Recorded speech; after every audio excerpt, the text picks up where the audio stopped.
তিন জায়গায় বিসমিল্লাহ না পড়লে সকল দিক থেকে বরকত আপনার জীবন থেকে উঠে যেতে পারে, এমনকি আপনার জীবনে এমন এমন বিপদ আসতে পারে যা আপনি কল্পনাও করেন নাই।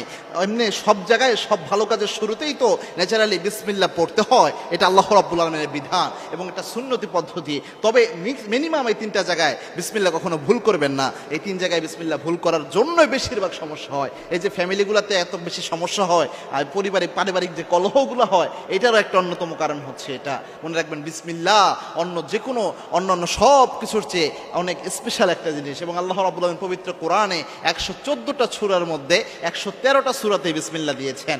একটা সূরাতে, সূরা তাওবাতে আল্লাহ বিসমিল্লাহ দেন নাই, তবে আবার সূরা নামলের মধ্যে 2বার বিসমিল্লাহ দিয়ে 114 বারকে আল্লাহ পূরণ করে দিয়েছেন। এজন্য বিসমিল্লাহর মধ্যেই বরকত রয়েছে। আল্লাহর হাবিব যে কোনো কাজে বিসমিল্লাহ পড়তেন। তিন জায়গায় বিসমিল্লাহর মধ্যে প্রথম যেটা, সেটা হচ্ছে বাথরুমে প্রবেশের পূর্বে বিসমিল্লাহ পড়া। আপনারা চিন্তা করতে পারেন, হুজুর